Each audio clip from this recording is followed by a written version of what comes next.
Chers compatriotes, bonjour et surtout bienvenue dans votre émission Tango Koki. Tango Koki, to meka kosolo la makamambo cannabis. Ba minéré nyonso biso tozaka nango, to salelaka yango ebelete.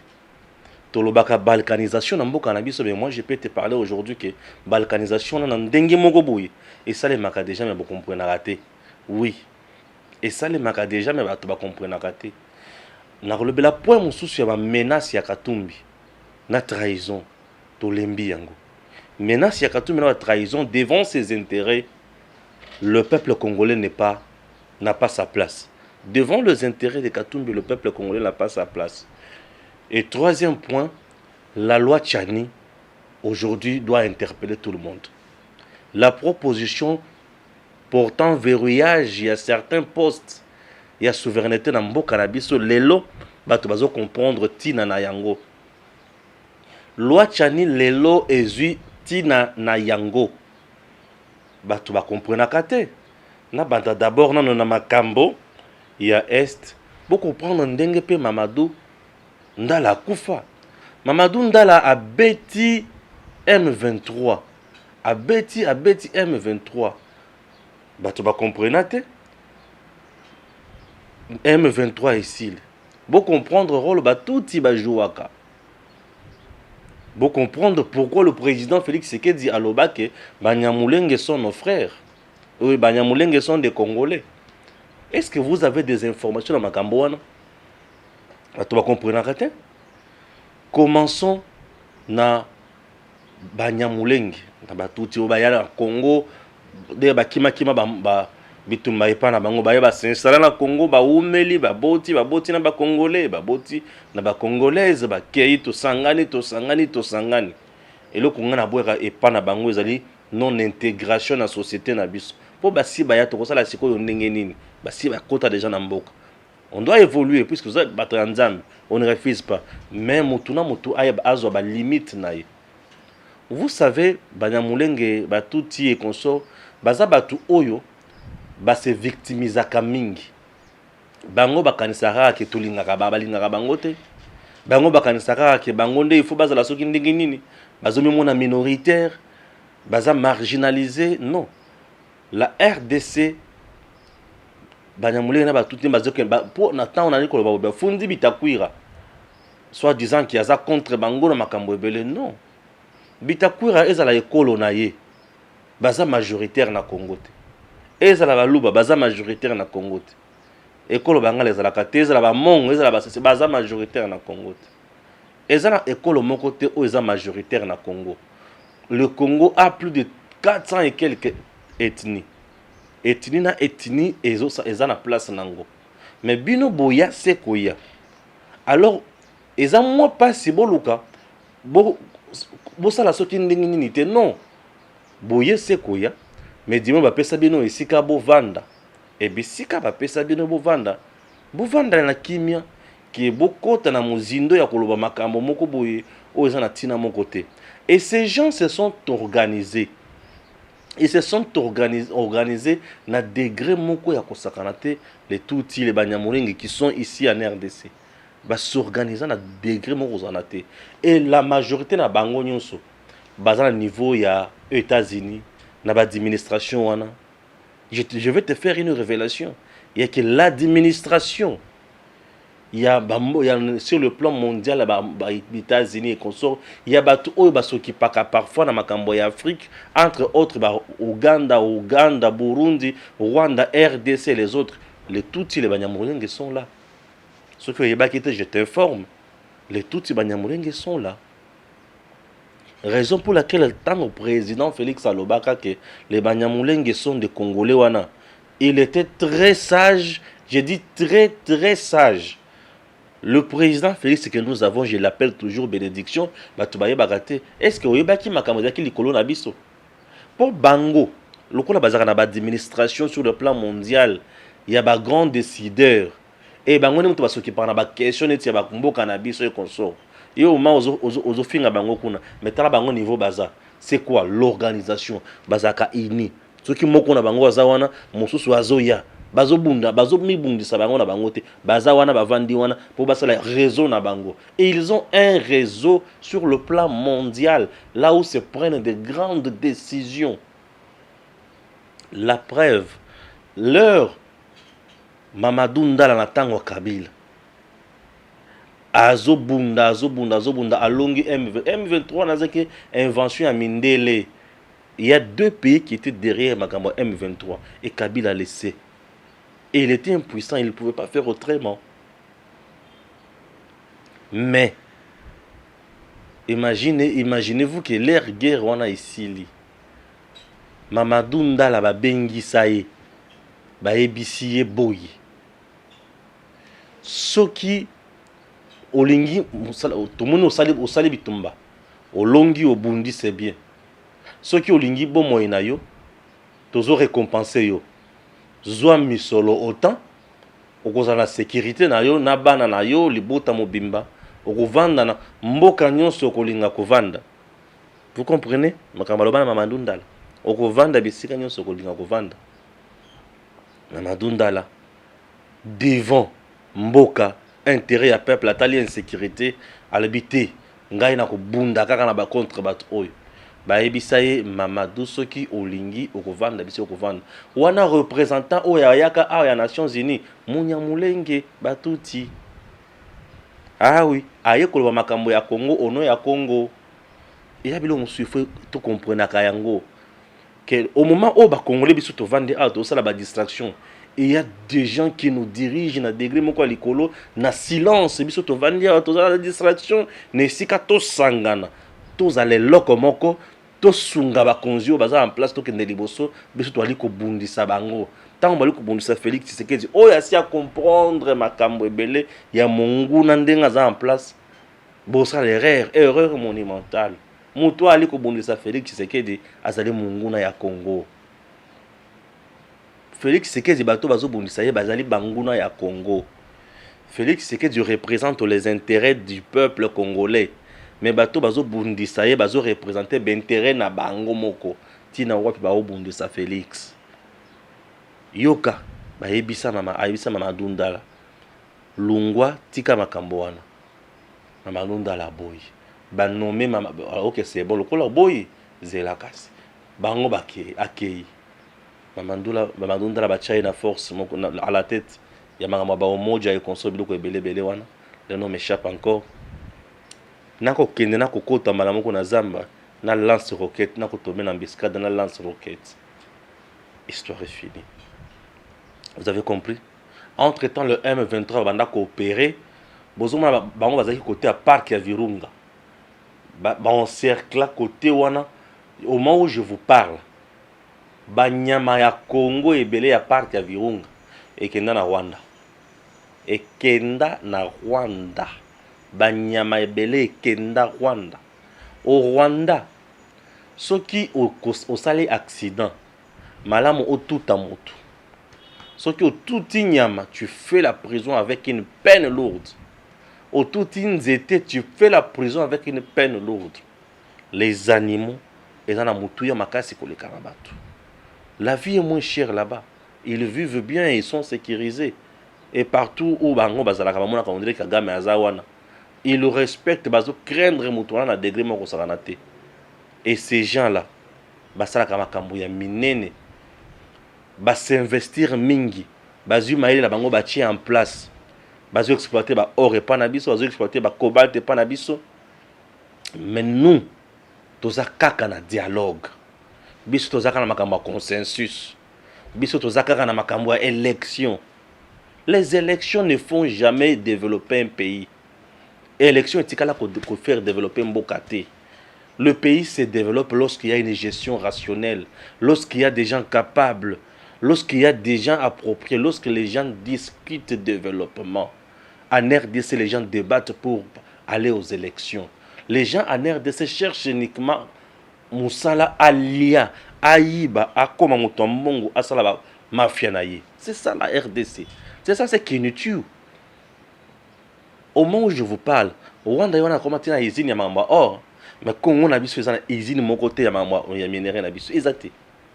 biloko ebele oyo eza na Congo awa ezaka ya baexpatrié mutu bazoya koexploiter na Congo biso totalaka bango na miso boye. Nous sommes quel pays? Sommes-nous quel pays? Nous sommes dirigés na batu ya ndenge nini? Classe politique congolaise, c'est de la merde. Ce n'est pas tout. Nous avons ce qu'on appelle le lac Kuna na Est. Il y a un lac où ils ont un méthane, gaz méthane. Le Rwanda a installé biloko na yeko na azo produire ba méthane, azo produire ba courant, azo produire biloko ebele. Ngambo na biso na lac o bango na biso. Ngambo na biso on ne fait rien. Et à côté na biso ba couche tout komi ko leka mingi. Imaginez maintenant, bango baza na ngambo na bango. Tango bango bazo produire kuna. Lokola et pas na biso tozo exploiter te. C'est supposé que o ya biso rezo ke ndeka pas na bango. Et c'est eux qui gagnent. Et le Congo ne gagne absolument rien. Mais ceux qui ont tous les politiciens congolais, aïebi wa français, tous les politiciens congolais, aïebi makambo histoire, tous les politiciens congolais ko biso ke biso bana yawa, biso batu ya mototel, biso to supportaka leader na biso tel. Quel genre de leader avons-nous dans ce pays? Nous avons quel genre de leader? Nous sommes un pays où bazo sunga bato pour basala bakende libosote. Dans notre pays, lorsqu'on dit des vérités, on vous tue. On vous arrête. C'est ça. Congo oyo biso to mesana nangona Kabila. Ati kabiso ndingi wana. Au Congo, tu dénonces, on t'arrête. Tu dénonces, on te porte plainte. Au Congo, tu proposes à Aya Lignavandakuna. Ah, ces garçons-là aiment trop parler. Non. On a besoin d'une classe politique, des gens qui peuvent faire mieux. Le président Félix Tshisekedi ne fera pas tout seul. Il ne saura pas travailler seul. Le président ne travaille jamais seul. Il est le président. Oui, c'est une institution. Oui, c'est une institution. Mais il doit avoir un parlement fort. Mais il doit avoir un gouvernement fort. Il doit avoir une justice forte. Il doit avoir. Tout le monde à son niveau. Tout le monde avec la parcelle du pouvoir qu'il a. Il peut apporter un point, une pierre à l'édifice. Mais au Congo, ça ne se passe pas comme ça. Au Congo, tout le monde a la recherche du pain quotidien. Non. Si nous nous mettons aujourd'hui à travailler notre terre, le lendemain, nous serons plus riches. Singapour, un pays de milliardaires. Bazaka na ba supermarché, b'industrie. Basala kakutu agriculture na ba sachet. Mabele la bango ebimisaka eloko te. Bakenda bayaka bakoya na mbuka na Afrique boy. Basombi mabele. Imagine bato bayi basombi kaka mabele. Batiango na basak. Bakela ngo epa na bango. Basali biloko moko ndenga likolo babandi kolo na place na babimisi pe biloko kolia. Congo bato ba o rêver kaka dialogue. Yoka siko makambo bato ba o rêver na Congo. Hier bato katumi bazaki na Kabila. Bavandi na Kabila. Baseki na Kabila, ils ont gagné. En RDC, les politiciens sont tels que les lois sont en pouvoir, l'objet est en opposition, les lois sont en pouvoir, l'objet est en opposition. Tout ça, pourquoi? Pour se faire uniquement de l'argent. En RDC, les gens font la politique pour le positionnement. En RDC, les gens font la politique pour badondo akaka, bakende liboso. Ba menace na ba trahison. Menace na trahison. C'est ça la RDC. Menace et trahison. Menace et trahison. Bato bazaki na Kabila awa. Bavandi, badondu, badirige, balie, bameli. Bamoni ki awa esimi soso te batrahir Kabila. Kabila tikali bango bakei. Te Kabila aza na problème à cause de trois penalty. Ah Kabila aza na boy, Kabila mutu yosa, Kabila mutu mabe. Merci Kabila mutu mabe. Kabila mutu mabe. Bisika Kabila azali bato musu faut basengaye pardon.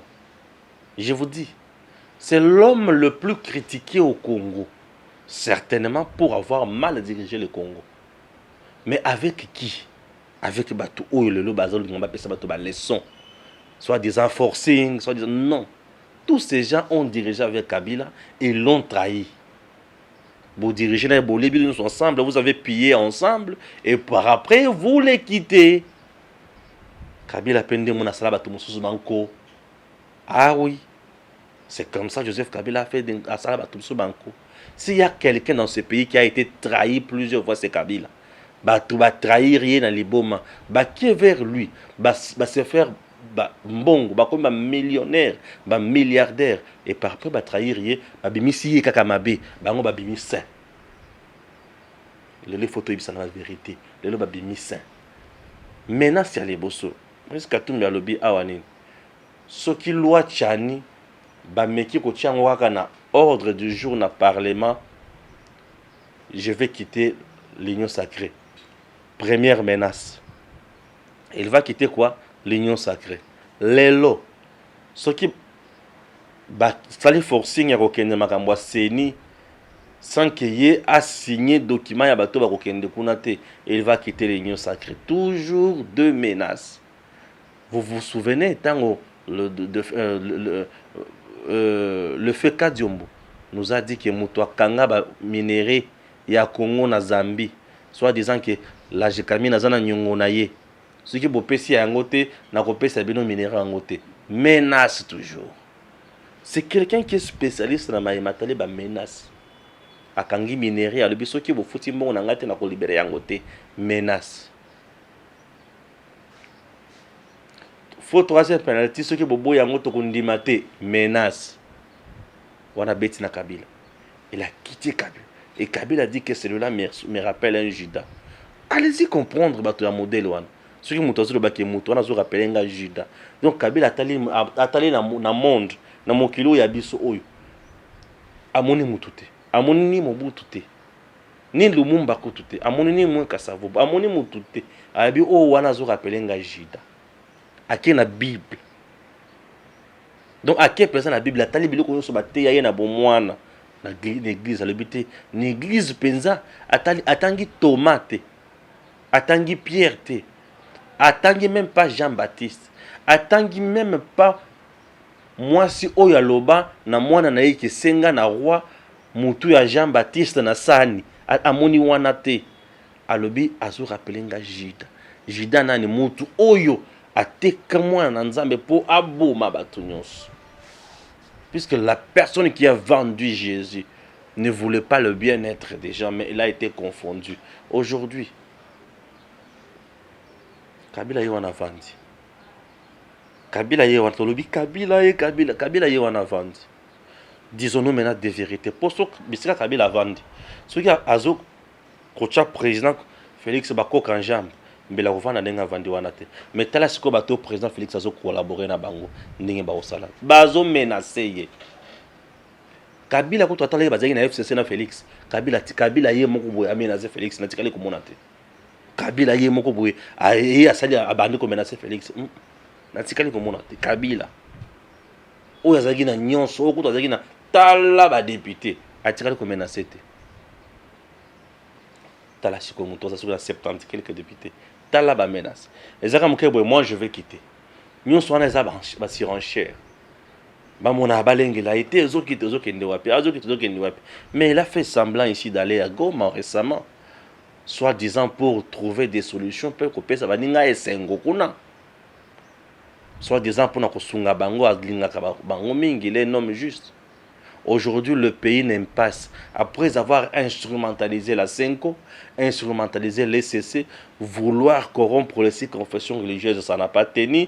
Ils ont instrumentalisé l'Église catholique, ils ont instrumentalisé les mouvements citoyens, ils ont instrumentalisé Biloko Belle. Bon, c'est lundi, mardi, mercredi, c'est bien le mouvement citoyen. Parce que je suis déjà au courant de tout. Les mouvements citoyens bazon katia ko lia misolo mbongo bako banda sala ba point de presse bako banda ko bimisa makambo et consort bako banda ko attaquer le président Félix bako banda ko attaquer le régime. Donc ils ont fait de sorte que bacha président Félix contre mur. Le président Félix ne sera jamais contre mur. Il ne sera jamais contre mur. Bazana katia ko sala makambo nyonso oyo bango balingi. Chers compatriotes, je dis que ce n'est pas tout. Oui, ce n'est pas tout. Je dis bien ce n'est pas tout. Basuki wanate. Bazo koba se kokoba. Menace sur menace. Ramo boko tate. Menace sur menace. Nous irons jusqu'où avec ces menaces? Irons-nous jusqu'où avec ces menaces? Maintenant, pour mettre fin à la menace, vous savez c'est quoi le plan?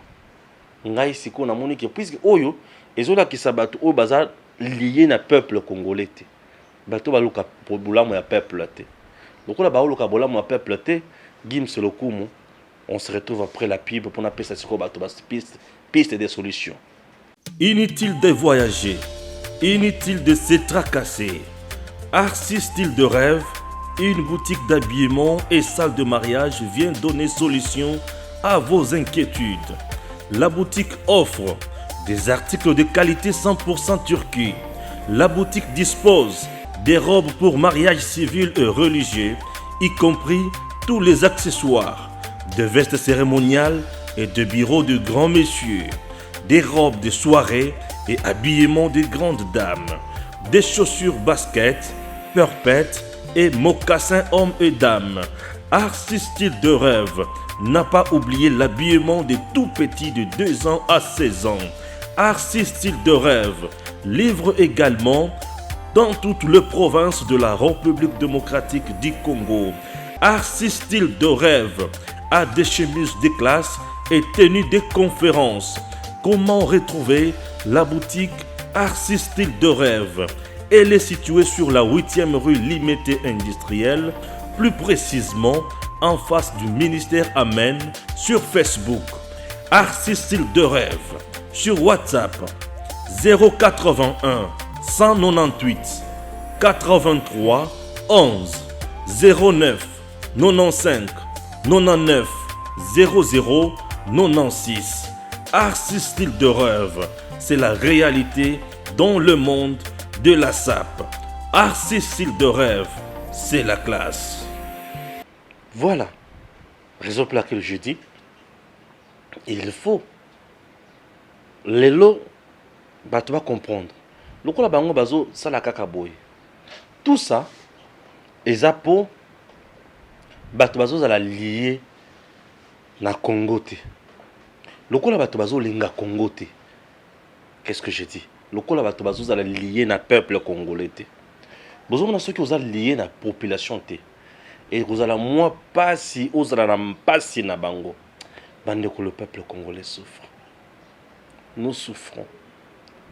Nous sommes un peuple qui manque tout. Nous sommes un peuple qui manque tout. Vous vous imaginez? Avant na kota na muzindo ya loi Tchani.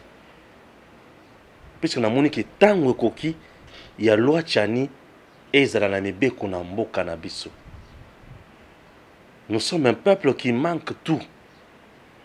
Je n'ai pas bien envie. Nous sommes un peuple qui manque tout. Un peuple qui manque tout. Un peuple qui manque tout. Je commence d'abord. Nous sommes un peuple qui manque tout. Qui manque tout. Ah oui. Ok, merci. Ça, c'est un troisième sujet. C'est une autre émission. C'est la dernière émission que je vais tourner sur de la journée. Après celle-ci. Nous sommes un peuple qui manque tout. Vous voulez en savoir plus? Un peuple, je dis, qui manque tout. Talaka RDC. La frontière na biso nyonso soki neuf. Ezalaka sécuriser malamu te. Na RDC, moutako kota ndenge alingi, abimi ndenge alingi. Oyeka kokoti, obimi pe ndenge olingi. Na RDC ndenge zo na biso boy. Est-ce que tout ça sérieux? Et le quoi les bosso? RDC ba service nyonso bazaka na ba frontière wana. Et belé baza ba mafieux, et belé baza corrompu. Et belé baza lié vraiment à Mbokate, c'est l'argent qui leur intéresse, l'unique valeur qui est restée dans notre pays, l'argent. À cause d'Yanzala, à cause d'enrichissement illicite. La frontière nabiso. Nous manquons une sécurité appropriée dans la frontière. RDC. Nous sommes un peuple qui manque tout, qui vit sous la grâce Yanzambe. RDC soki moto azwi peza maladi ya maladi wana malade azwi maladi ya maladi wana na bopito na biso ebele bapareil oyo balobi bapareil ya malonga ezalaka te na bopito na Congo ezalaka te. Un peuple qui manque tout. Nous sommes un peuple oyo économie na ye a produisaka te. Nous on ne produit pas. Biso tokenda kosomba kaka. On ne produit pas. Tokenda kosomba. RDC aza na banana azata producteur ya nana te. Congo RDC oyo aza na ba fruit ya ndenge na ndenge. Misusu na koyeba ta kotanga ba kombo awa te. Toza na ba fruit ya ndenge na ndenge. Mais toza ata producteur ya fruit moko te. Ndenge toza boy. Lorsqu'on parle de producteurs, grands producteurs, c'est sur le chiquet international et mondial. Ba yebi ki ba fruit wana e utakande na RDC. Ba fruit banana wana e utakande na RDC. Bitabe wana e utakande na RDC. Ces avocats là e utakande na RDC. Or c'est des grandes richesses. RDC, on ne produit pas de blocs. On n'est pas des producteurs. Ni pondu. Ni masango ya masango eza na mboko na RDC ata olonil eloko likolo atol ekobima olonil eloko likolo mur ekobima Congo zomona oyo na sima esifi mwa lidusu mukeza la kaka ochembo ma place wana ekobima RDC toza ba producteur eloko moko te on manque tout RDC ok makambo etali banzela ona na pa ya malonga RDC oki na makambo etali courant eza na mboko oyo mais tozalaka nango ya malonga te. Toutes les provinces de la RDC eza na courant ya malonga te. Okomona mama na molili. C'est ça RDC. RDC tel que nous sommes là. Oh les entreprises qui engagent réellement les gens et échanger vie na bango malamu boy ezati. Toza mboka ya ndenge nini. On manque tout. Même le ministère, bon, on a qu'à bateau bazouaka kaya belé là bas ministère. Ce qui est un secrétaire général, boye ba qui est belé baza miyibi. Le secrétaire général. Ba otu kanga moko ya ministère de l'agriculture a détourné l'affaire 2,2 millions de consorts de dollars américains. À quel makal. Ça c'est sa RDC. RDC administration ya malonga boye ezate. Ezate. Les gens qui gagnent l'argent en RDC, bah ministre, na ba magouille, bah projet, lokuta, biloko lokuta, RDC. Comment voulez-vous qu'on aille de l'avant? Mibeko ezana mboko bato bato saka yango te. Toza kutu na ba système moko ya mibeko et koma ya kala. Bazo appliquer yango zo mona pele tina moko te. Nous sommes quel pays? Nulle part au monde. Makamouane Zakana RDC. Tout ça, c'est puisque Batou Ebele ou dirigeant Congo Oyo. Bazalaki na mité maté.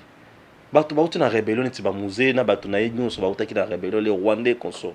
Baye bakoti na RDC. Est-ce que Bakozana na passe na Essengo, ba vendre la bino administration? Est-ce que Bakozana na Essengo, ba vendre la bino sécurité na ba frontière? Est-ce que Bakozana na Essengo, ba ti la bino ba entreprise Oyo Longo Bani? Est-ce que bakozala nesengo bato bafuta ma salaire o ya malonga? Et maintenant ça demande le vrai, les fils dignes de ces pays, les gens qui voient les passi ya bato. Netinga na koli na passi. Donc au botami au koli ba bengani biso na propre dans notre propre pays, ba bengani biso na Katanga, to se retrouver na Kasai, là je suis à Kananga, au Vandiwana. Boliaka bandika, boliaka biloko moko betina moko te misala moko ya pasi, botoka kamai misika eau potable na Congo, c'est tout un problème. Otoka kamai na ba source mai moko non traité, boliaka bomelaka kuta bana na ba village na Congo, mabomuzaka minene, malnutrition Congo. Et tout ça pour changer la difficulté nyonso oyo. Basi ba botaka na ba condition oyo ya passe oya omona bana basi baza na ba lingette ya lelo na ba mboka mususu ya ba kasa bazo alati lingette ya kasa na ba temps ya ba règle na ye. Congo ekoki ko bonga ndenge nini? Congo eloko ali boso ekobanda ko bongisa Congo ezali d'abord makila na yo makila olobi makila ya bakoko ekoganga na kati na yo otali bakoko na nga baversa makila oyo na mboka oyo bakoko na nga batangi na mboka oyo bakoko na nga babundeli mabele oyo mabele na nga oyo po ikende liboso il faut ngai na bundela yango, c'est-à-dire na mipesa soki na ali mokonzi na bongisa eloko ya liboso makila conscience olobi bandeko na nga basouffrir mingi baleki bali konyokama bana bali kovanda na se bana bali kotanga na bacondition ya mabe te ngai esengeli na bongisa moto akovanda ndenge wana ya raisonne alobi te pasi eleki na bongisa mpona bandeko na nga makila egangaka makila soki elobi na motu na kati na ye eza eloko moko ya motu ya makila omoni eto achebi azobeta alobi poso oyo camerounais oyo ngai oyo makila olobi te je dois faire lorsqu'on est lié na terre na esprit okobimisa bokoko moko na bakoko na yo bakozala na yo na bilima esika wana ekozala na yo ozodirige yango tozoloba congolais de père et de mère akoma président de la république olingi okoma président de la république congolais de père et de mère leko kokoma na baka ya makambo nde tozali komona boye okozala na posa kaka ya baposte te okozala na posa kaka yo ganye mingi te okoloba ke boya tosangana oyo Félix Tshisekedi asalaki alobi te boya tosangana tala congolais de père et de mère alobi pasi ali konyokwama. Chers compatriotes, na Joseph Kabila na Félix Tshisekedi tango bazaki na FCC cash Félix pouvait dire à Kabila bon totika la karaboy Bruno bozole la koto yo pas c'est ça azo kipe kutu binote a omona kutu binote un peu de modre vibraire a omona bino kutu te a otala bino kana miso mais Félix atali a le bité population azali ko souffrir. Je ne peux pas continuer dans ce mariage avec M. Joseph Kabila na Batunaye. Je dois quitter ici. Je dois mettre en place quelque chose qui peut aider. Et le kolobaki na kati ya Félix Zahinene makila. Bokoko kati egangi. Atali bakoko baza awa. Mabele oyo ya bana. Ti bana bakonyokwama. Félix alobi bana bakonyokwama. Boya to sangana to trouver solution. Aya sangisi bandoki. Asangisi banganga. Asangisi miyibi. Asangisi batu oyo bazalaki na posa na ete. Tala ndenge bazo compliqué. Bon ndenge ba compliqué. Admettons que RDC eza kaka na batu oyo batu moni ke bango nde fo bazala kaka. Toko koma na pasi nyonso yo te. RDC. Loi Tchani ezmoni siko esika nango.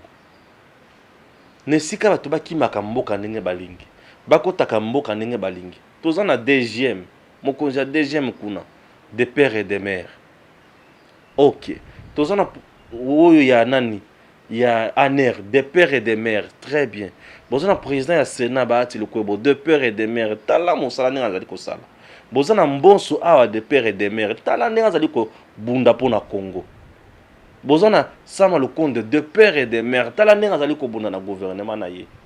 Tala ndenge ali kobunda. Bozana Félix Tshisekedi de père et de mère.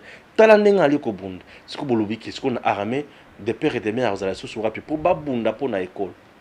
Po bana mboka soki bavandi na bango solution komonana. Bomoni attitude ya bapaya ndenge zalaka. Mopaya tellement aye na Congo. Aye kosala nini aye kozwa aye kosalisa te moto oyo aye kozwa aye kosalisa te akomona otinda te tala ba chinois na bendien ndenge babetaka ba congolais ndenge basalisaka ba congolais misala na ba supermarché elakisaka kaka na mokuse ke bango awa baye nde kozwa et ils utilisent les congolais abusivement telema wana okosuba te vanda wana okolia te vanda tu n'as pas de repos tu n'as pas de ceci Baza kutuna l'assurance maladie te. Bato basala pas assurance bendien. Vous vous imaginez pour azamopa. Il est commerçant. Il est venu chercher l'argent. Il n'est pas venu investir dans l'homme congolais. Mais homme congolais, ndeko congolais, de père et de mère, il faut investir dans le Congolais. Yango le député national, bafongola miso, bafongola matoi.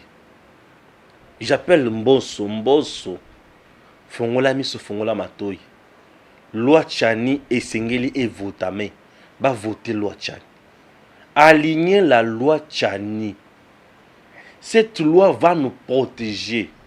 Tokozala lisusu na bato oyo bakoya po na ba poste te. Tokozala lisusu na poste ya bato bakoya kaka po bazwa te. Po lelo bato bazobunda bakoma ba président, bazobunda bakoma ba ceci, bakoma ba cela, po bayeba kosala misolo malamu. Po bayeba kosala misolo malamu. Bana tina ya Congolais te. Bato elebelele bazobunda bunda bana tina ya Congolais te. Bazana tina ya kosala mbongo.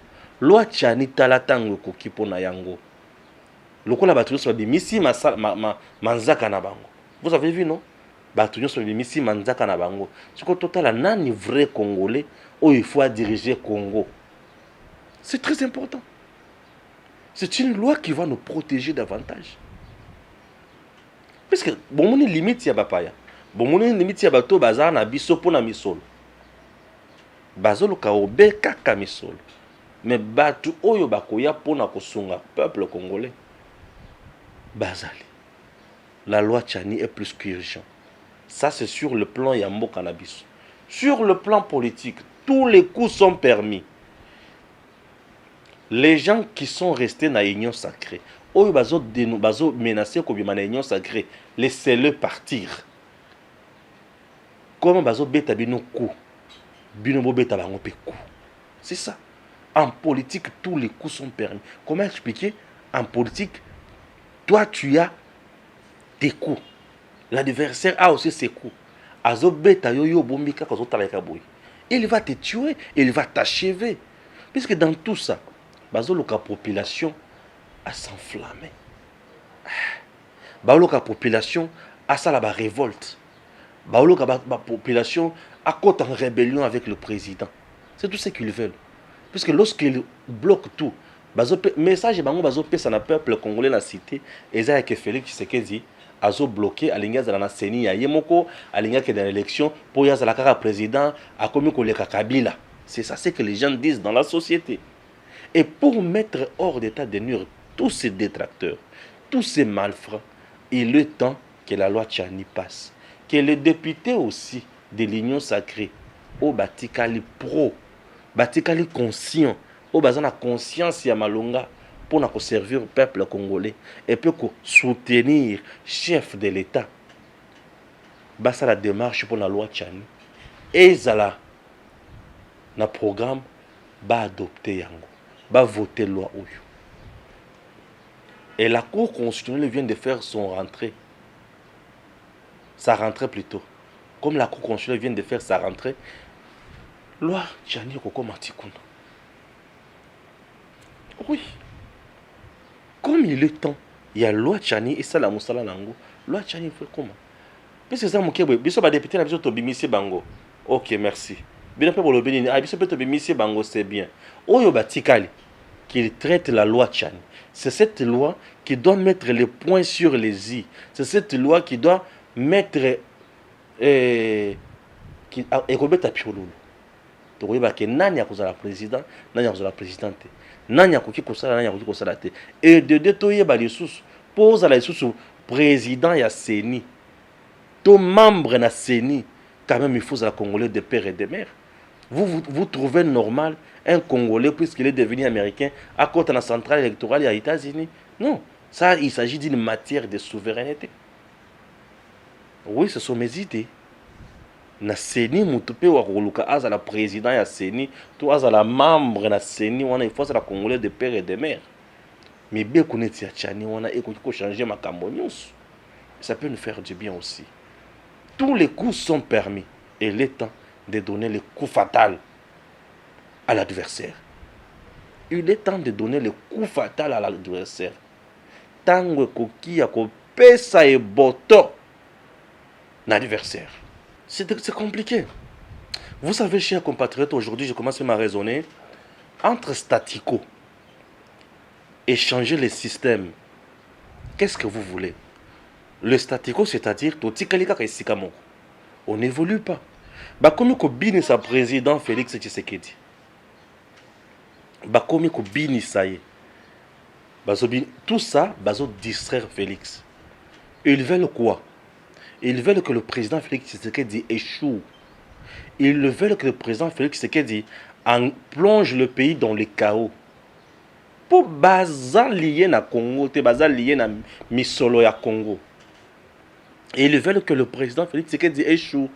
Et bato oyo bazo linga Félix Tshisekedi a échoué mingi. O bazo mema biso kana statiko. Bazo senga e boto. Mama na likofi politiquement. Beta bango bambata politique. Makofi politique. Bat politique. Par comprendre. Comprendre. Le peuple souffre. Bato bazo na posa ya population. Boyib saraneti na tant toza oyo. Nathan Otoza, est-ce que les vrais Congolais, les Congolais de père et de mère, doivent vraiment commencer à engager le débat?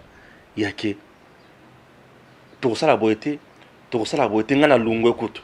Il y a lungu kakaka. Donc quelqu'un qui n'est pas fort au débat, qui n'est pas fort dans les idées, il y a lungu kakaka. Ngana lungu. Anchilba ba obenga yemuntu abin sunu. Alungu. C'est ça, à Lungu. C'est bien Lungu. Il est le temps d'en profiter. Tu quittes, tu pars à la chasse, tu perds ta place.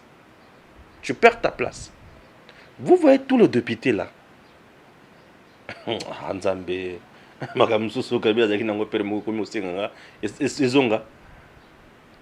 Parmi tous ces gens-là, il y a des gens qui ont fait de graves choses dans ce pays. Bobani kolandela siko gestion mutuna magamunyo ça ça là et belé ba okima ce soir. Mais je devais parler de arriver là-bas. Tous on s'en mi beko oyilungu bal. Mboka na biso ezala diriger vraiment na batu oyo balongo bal.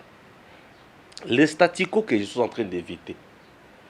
Le président Félix Tshisekedi dit fait qui azana batu oyayete et vous allez passer. Et vous allez passer. Et ces statico, nous devons l'éviter. On doit éviter ces statico. Il faut tout le monde la statico, to évoluer. Et tant que la statico, to évoluer, et vous allez mal mingi. Tous les coups sont permis en politique. Tous les coups sont permis. Puisque aujourd'hui, là, le président risque même de devenir très impopulaire. Pourquoi? Puisque Batuon se base par Yébiki, Yende Moutou, Azo freine ma pono. Azo n'a koyoka baningate. Bazo sa, bazana kati ya ko baby sa image na ina de grignos. Ces gens pareils, baza batu ya ko sa crédibilité. Non. Toko tala bisika baza pe na faiblesse. Pe pona intérêt na mboka na biso. Pe pona kokoya na bango. Aujourd'hui la RDC doit privilégier bateau bazé belé. Qui bateau bazami balé misato. Voilà, merci.